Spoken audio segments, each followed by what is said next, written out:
Namaste. Welcome back to my Advent calendar. Today is day 7, and I want to congratulate Esther for winning the prize yesterday.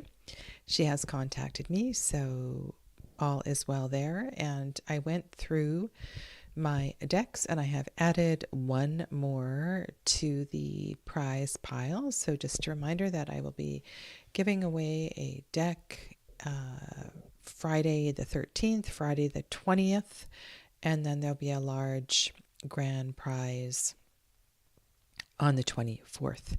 And you are eligible for all of those draws. You simply need to comment on the videos, 1 entry per day per person, and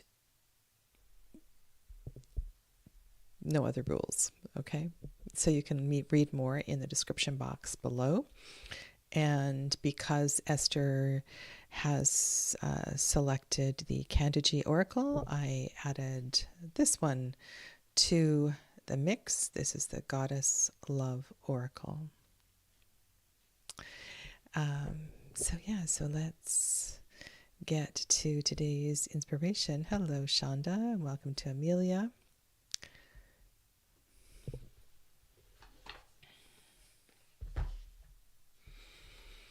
All right, so I was quite inspired by going through all of the judgment cards that I did for the video that I just aired. And the preparation, as well as what was coming to me when I was talking about all of these judgment cards. And so I decided that today's question was inspired by those cards, and particularly the judgment card in the Sasraibito Tarot, which has a woman wrapped tightly in a futon, and she is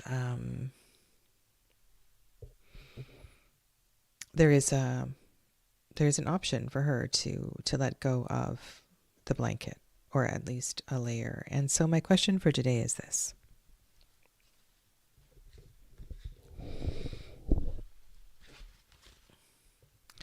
what layer can I release or peel away or let go today so I may feel a little lighter? And I feel this is really pertinent to this season. Sometimes we hold on to stuff for, I don't know, just some people hold on to grudges for such a long time, or hold on to memories, or hold on to patterns. And just know that what one might release could be a habit, a pattern. It could be a word, could be self-deprecation. It could be, like I said, an old grudge. And so I think it's really important in this season of light to come in feeling a little lighter. And we can take baby steps toward this. I know this is huge work. And so on this day, let's contemplate what I may let go, release, so that I may feel a little lighter. And as always, I ask, this message is in the highest, for the greatest good, and that no harm be done. So be it.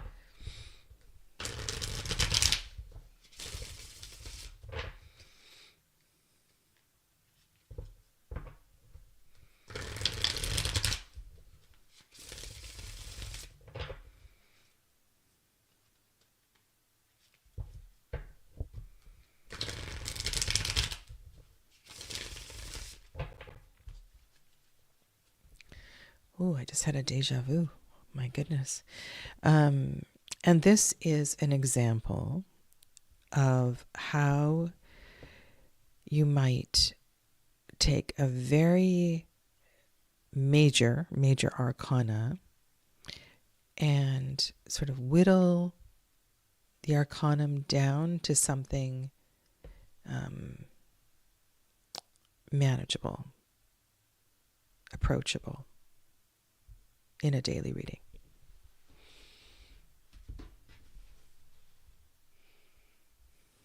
I love that this card is on the bottom. Can we all be a little more playful? I really love her sassy attitude.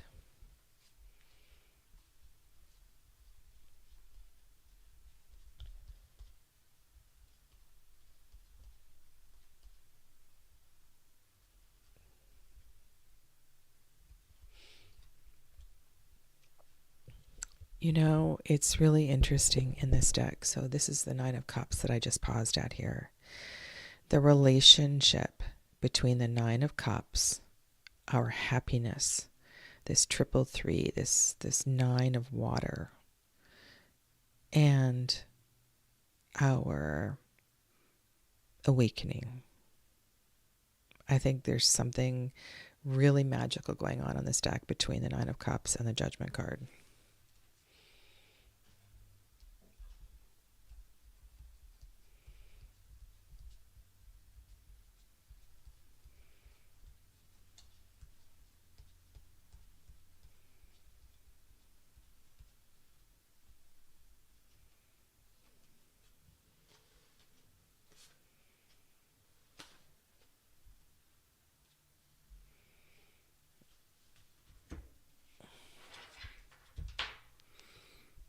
Okay, so let's see what's surrounding this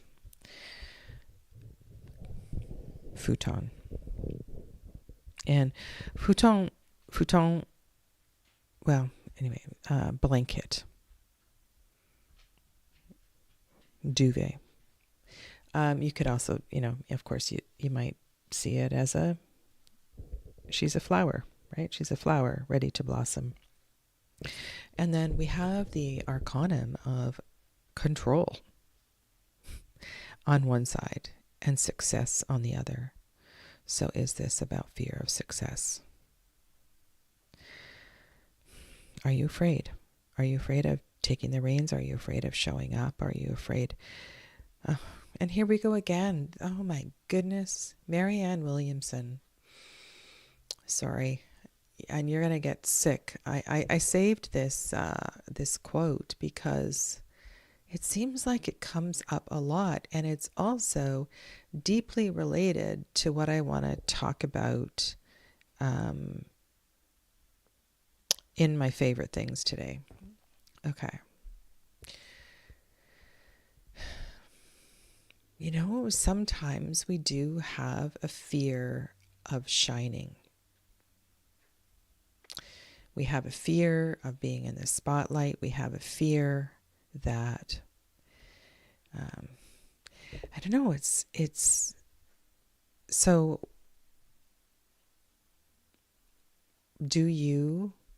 in what way can you apply this to your life? In what way are you afraid of showing up, standing up? In what way are you afraid of shining?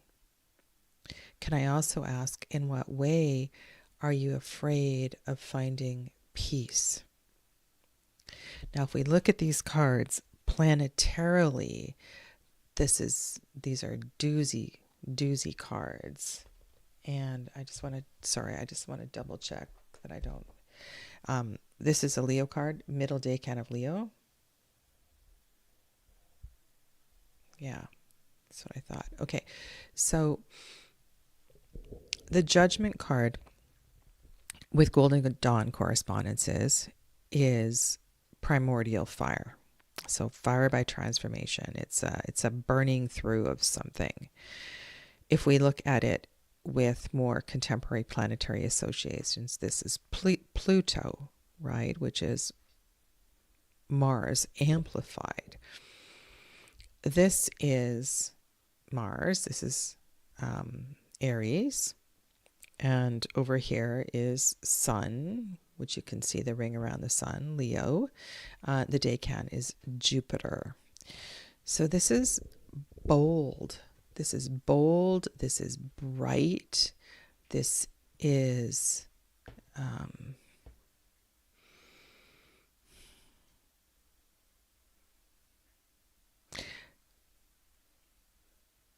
I almost feel like this is like a real, it's not a nice thing to say, but when somebody says smarten up, that's what I feel like this is. Like somebody saying, stop it. Stop it. You can do this. You're meant to do this. And look at the number of majors that is surrounding this. And so if you want to know the joy of what it feels like, let's keep this like more like a daily reading. So with all these majors around here, the Death and the Sun card, I feel like there's a promise of lightness. There's a promise of revival, energy. Like it's going to be good. And it's not going to happen if you don't let go.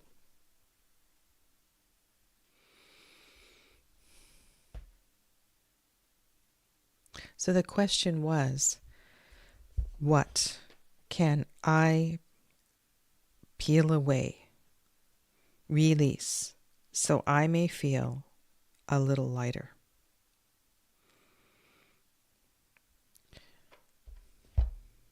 And there's some connection here to holding on really tight, clinging on, control. In what way is control controlling my life? In what way is control ruining my life? And what if I literally let go? What if I consciously today walk around with my fingers not clenched? How will that make me feel different?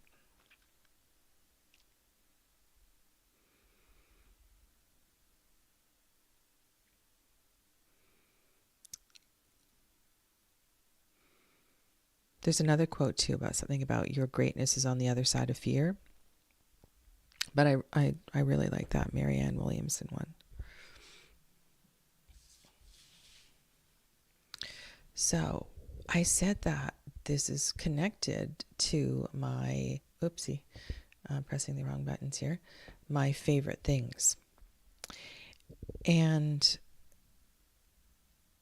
one of my favorite things is talking about the chakras, because it helps me to focus on my own healing and energy healing. And, a part of my journey is walking my talk and living my yoga, so to speak.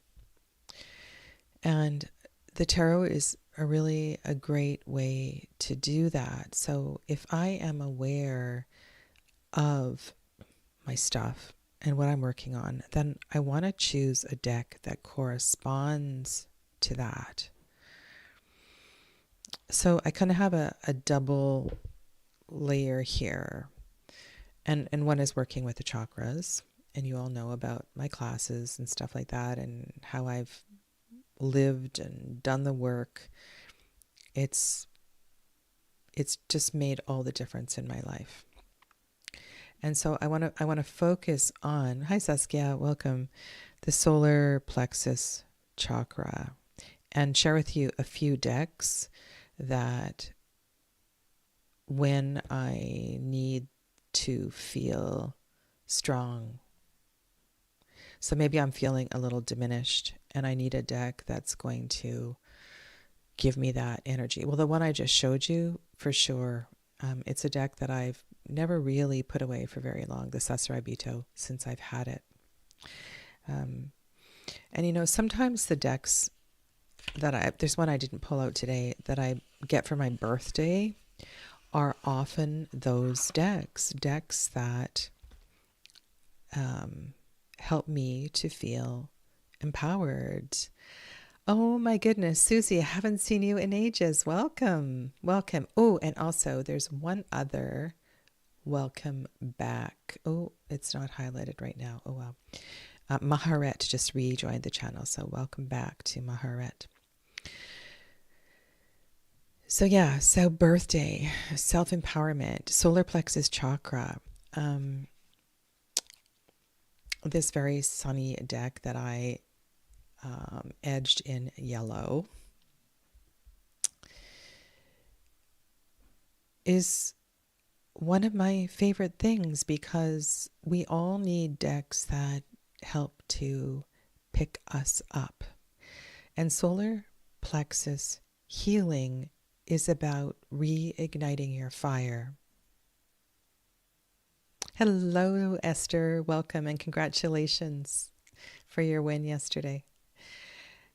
Esther, so this is the channel that won the prize yesterday, and her name is Esther.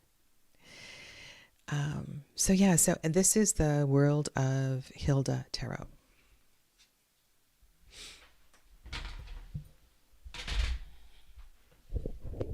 And there have been a few Hilda Tarots, and this is the only one that I have in my library.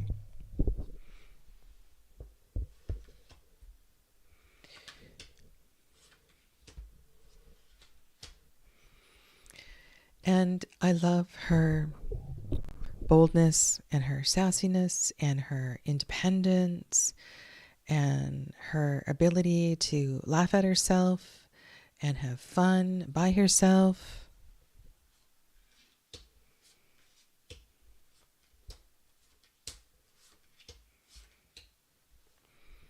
And this deck just makes me happy. It really does. And it helps. It helps. It helps on one of those days. Yeah. The burlap. Yes, this was a much coveted deck. And I was never able to get the burlap edition. It is by a different creator. This one is by Reese Marin.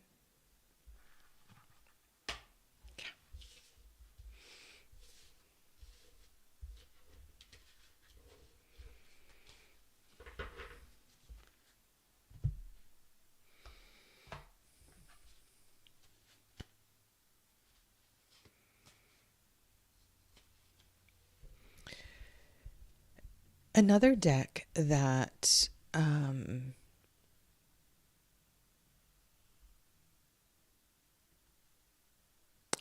the burlap edition or the World of Hilda. Let us know which edition, Esther. I've mentioned before that this deck, which is called Future Ancestor Tarot, I think the name is... This deck is so much more than its name. It's quiet, it's funny, it's thoughtful, it's healing, and there's a reverence in its energy a little bit.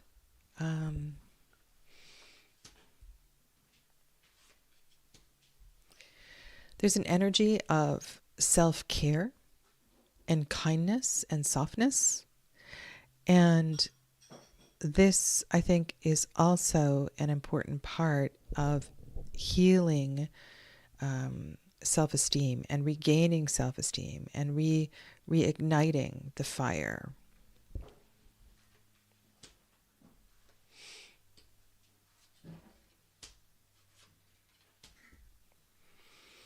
And this Maker of Cups with the pottery.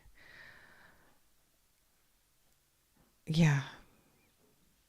Doing what you love and finding a way to do what you love and love what you do is also an important part of this healing of the solar plexus chakra. It's about healing the I and trust and learning to trust your self and stand in your own power.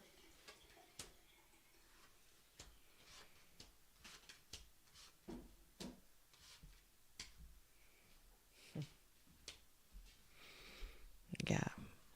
so one of my favorite things is knowing what I need on any given day and matching the energy of the deck to that. And these are a couple examples. I'll show you one more that I might use in boosting my solar plexus.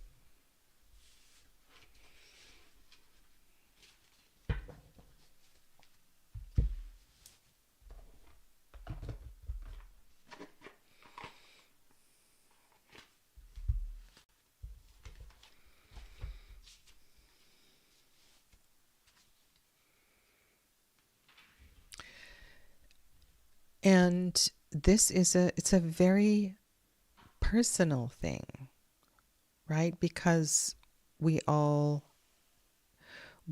so the idea of solar plexus chakra, this, the energy is fire. And often when the fire can become dimmed because we feel controlled by external people or issues, it can be dimmed through depression, years of self-deprecation. I mean, there are so many things. And so when you're looking for a deck to regain that fire, what might feel good for me, of course, is going to be different for you. And this is another one. And I think I said yesterday, I believe I put this in the Venus decks. And part of my own self-empowerment is, after being married for 25 years and thinking I know who I am and where my life is going, having the rug sort of pulled out underneath my feet, it took some time to rebuild. And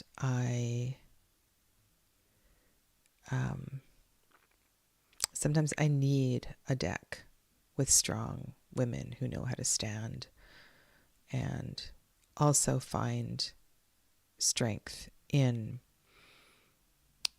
the empowerment, right, of sisterhood.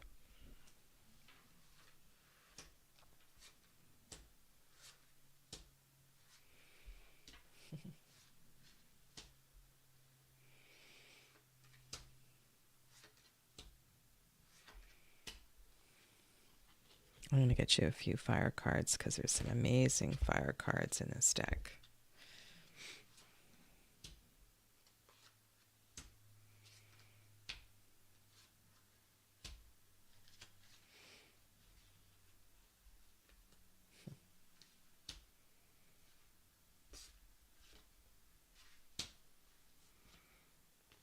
Yeah.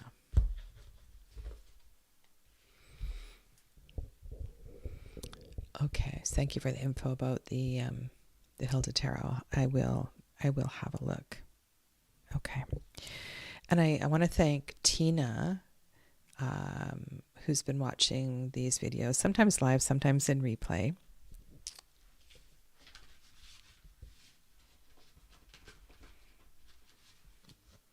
She made a comment yesterday, and she said she thanked me for the tarot tips and said that she was reviewing the tarot tips, the 24 tarot tips from last year. And I think it's funny because I didn't review them. I don't have a list of them, and I should probably go back and see what my 24 tarot tips were last year. So I'm not repeating everything that I said last year. But the truth is that my own tarot practice has evolved. And it's forever changing. Yeah. So I've spent some time talking about, I want to talk more about FOMO and JOMO today. And most people know what FOMO is. I'll just put the acronyms in the thing.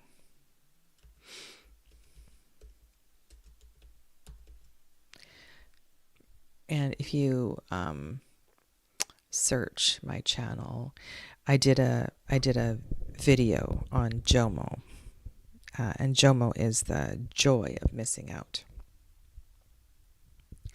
And I know this is really, really hard, especially when there are so many beautiful, beautiful things out there. And we have an abundance of tarot decks available, both mass market and indie decks. And we can for certainly get on the FOMO hamster wheel with Kickstarter. And I know a lot of people spend a lot of money on Kickstarter, and sometimes it's just amazing, and other times there can be a level of disappointment. And I have been sharing a lot of decks, and many of you have been commenting, what your first 5 were, what your last 5 were. And I went through some of the ones of you that shared your last 5, and I looked at them, and there were some common ones. Some I'd heard of, some I hadn't heard of. And there was a sort of a sense of peace in my space, in my being, that I don't need any of those decks. There's a certain level of knowing now what I need in a deck, and unless there's something that catches my eye that is something I really, really love, or taps into, or even just a few cards tap into an energy that I've never seen before in a deck, odds are I'm not going to buy the deck. And this joy of missing out is such a gift, because I get to work with all these wonderful decks that I already have, which is a lot. And there are decks in my tarot library that I have never worked with. And I bought them because there was some intrigue. I remember buying one last year. I did, what is the challenge? On Esther Tishman's Facebook page. I did that challenge last year. And Pedro, I believe that's his name. That was...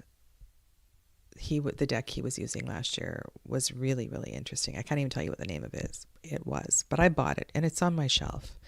And there are a few decks on my shelf that I want to work with. So my advice here is that you get really clear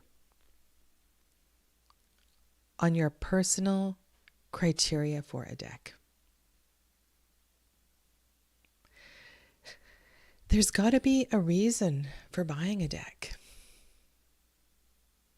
Not just because everybody else is buying it. And we are so fortunate today to have YouTube and all these people doing walkthroughs, and a lot of people get decks in advance, and you get to see decks in advance before they're even released, so that we can be more discriminating. Because if you end up, and this I remember, I think it was 2018. Oh my God, it's embarrassing the number of decks I bought in 2018.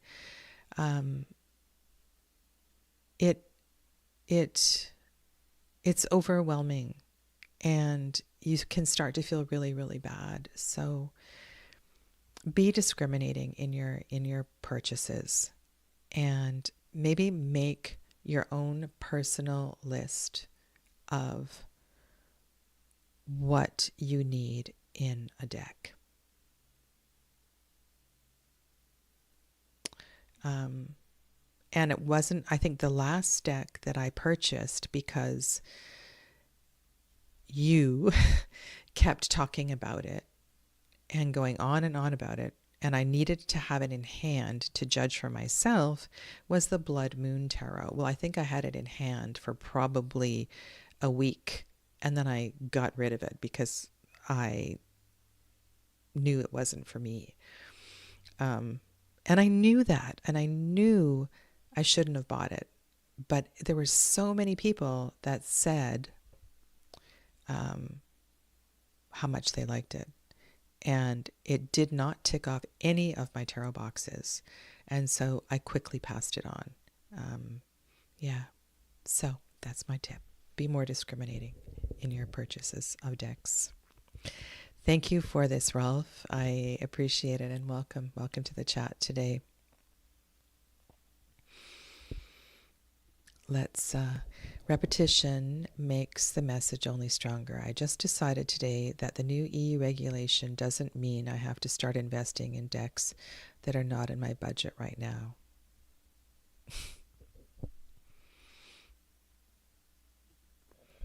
Can I just say a few days ago I reached the grand age of 66. Congratulations. Happy birthday, Susie. And over the past year or so, I'm aware now that now may be the time to downscale everything. Yeah. Yes. Yes. Drop M78 was the tarot challenge I was talking about, and that's the challenge that I did last year. Yeah. And I did purchase one deck because somebody else was working with it. And I will go back and take some time with it. So there's something else, right? So when you start to build a library of decks, sometimes you'll purchase decks and you won't even look at them and it's been over a year. I did look at it when I purchased it, but I haven't touched it because I'm so busy with working with all of my other decks. Yeah. So I want to thank you. Thank you for following me on this series, and I will see you for day, I don't know what it is, day 8, and I'll be back at noon on Pacific time. Thank you so much. Have a lovely day. Bye for now.